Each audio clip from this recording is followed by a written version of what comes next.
Donovan Mitchell is a superstar in the NBA. Let's not get this twisted. Donovan Mitchell in the 2021 playoffs is averaging 32 points per game while shooting 44% from 3 and 48% from the field. And who's currently a 6-1 starter in the playoffs as we speak of right now after missing Game 1 versus the Memphis Grizzlies when the Jazz went down 1-0 and the Jazz just lost last night to the LA Clippers and they're still up 2-1 on that series.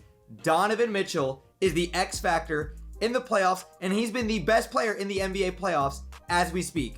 Now, for you guys that don't know me, welcome to the channel. I am a diehard Utah Jazz fan. I'm an NBA content creator here on YouTube as well. As you can see, I got my Donovan Mitchell jerseys back there. I am a diehard, lifelong Jazz fan, and I am here to talk about today why Donovan Mitchell is a superstar. Now, I will be honest, yes, I do speak a little bit biasly because I am a Jazz fan, but when I want to take my bias out of a lot of takes that I have, I can do that. And I can assure you right now, Donovan Mitchell is a superstar in this league, and he is one of 14 superstars in the NBA. Now let me stop wasting time, man. Let's hop right into this video though. Now, starting off with Donovan Mitchell specifically and this postseason, he has been on an absolute tear since coming back for Game 2 versus the Memphis Grizzlies. The Jazz ended up gentlemen sweeping the Memphis Grizzlies after they fell down 1-0 when Donovan Mitchell was ruled out for Game 1. He absolutely tore up the Memphis Grizzlies consistently time and time again. And then when you move on to the LA Clippers series, even though we just finished up Game 3 last night and the Utah Jazz lost that series, Donovan Mitchell's been putting on a show and he's been the best player on the court versus Kawhi Leonard and Paul George, who are two quote-unquote superstars in this NBA league. And he's been the best player on the court versus the LA Clippers, with Kawhi Leonard being a superstar in this league and a two-time finals MVP, and Paul George being another all-star caliber type of player. Donovan Mitchell's been the best guy in this series. Now, before heading into this postseason, Donovan Mitchell had missed 17 straight games with a high ankle sprain, so people didn't know how he was going to, but he came out the gates firing on all cylinders and leading this Jazz team, being the playmaker, scorer, and leader that the Utah Jazz needed, and to have that team go to the next level. Now, even before the postseason had started as well, after what we saw from last year from Donovan Mitchell in the bubble, even though the Jazz ended up blowing a 3-1 lead to the Denver Nuggets in the first round of the playoffs, we saw what Donovan Mitchell was capable of doing, and it looked as if he was taking the right steps to become a superstar in this league. He had career high numbers in the regular season, averaging over 26 points per game, 4-4 as well, while still shooting the ball at a very good clip and having a career high in three-point percentage as well, if I'm not mistaken. Donovan Mitchell in the bubble, after dropping 57 points last year, even in a loss, 51 points. Him and Jamal Murray were on an absolute tear in last year's bubble. We saw other signs of it in the playoffs when he beat Paul George, Carmelo Anthony, and Russell Westbrook in his first year in the playoffs when they ended up beating the OKC Thunder 4-2, when they had that team with Jay Crowder and Ricky Rubio as well. Donovan Mitchell ascended for the big moment, and he ended up taking the Utah Jazz to win that series as well.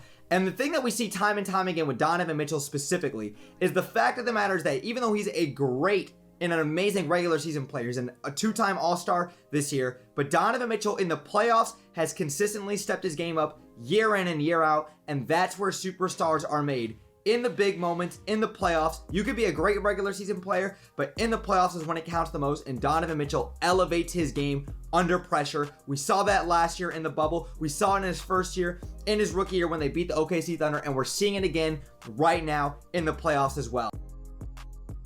Now, I want to address my comment when I said that there's 14 superstars in the NBA. Now, let me get into that. I have 3 personal criteria for you being a superstar in the NBA. The first criteria means that you have to be the face of your franchise. There's a couple exceptions to the rules with a guy like Anthony Davis. Anthony Davis is a very, very elite talent in this game when healthy, a top 5 player if you ask me. But of course, you're not going to be the face of your franchise when you're playing alongside LeBron James. So there's exceptions to every rule, and he's one of the exceptions.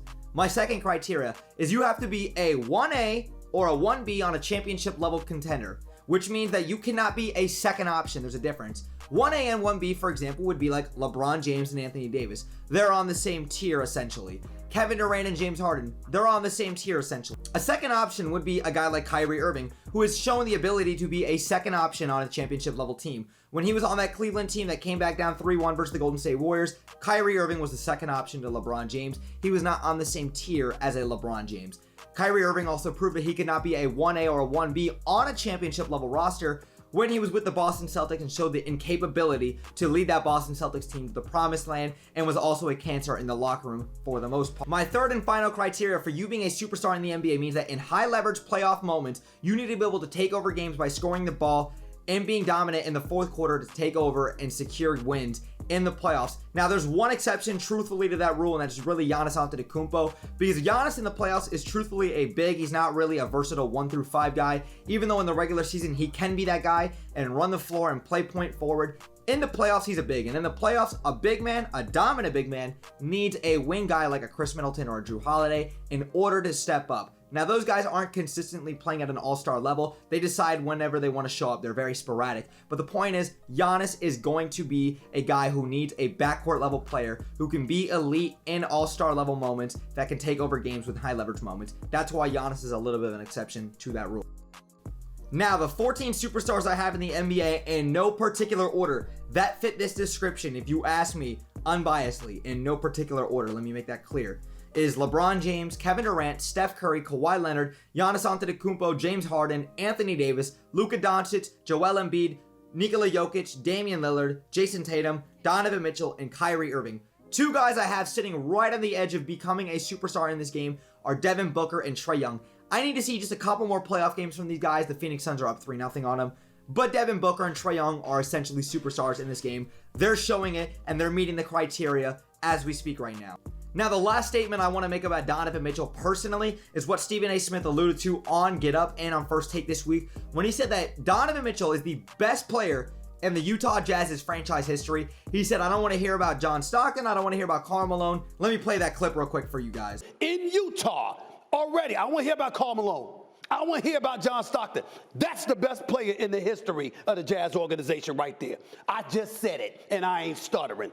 Donovan Mitchell is a superstar. This brother is big time.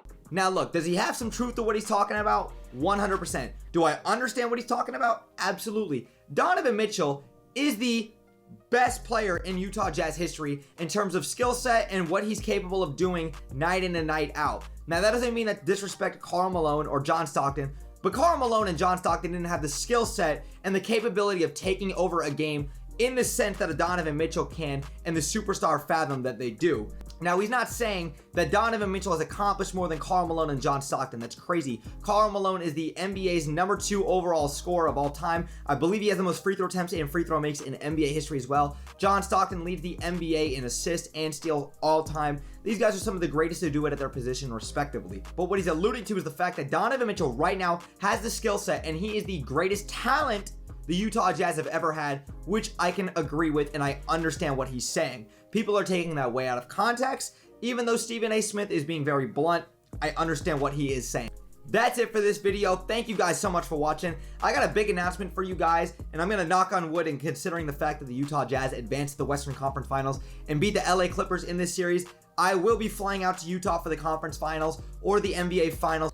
I will be flying out to Salt Lake City if the Utah Jazz beat the LA Clippers in the semifinals, and I'll probably be there at the end of June or the beginning parts of July for the Western Conference Finals and the NBA Finals as well. I will be vlogging. I probably will go to a game that's still up in the air. Everything's circumstantial. We have to see how things pan out.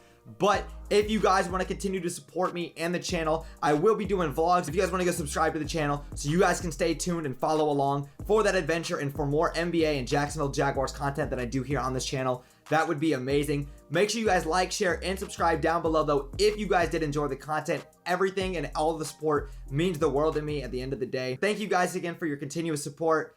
Hope to catch you guys around, and that's it for this video, you guys. I'll catch you next time, boys. Peace!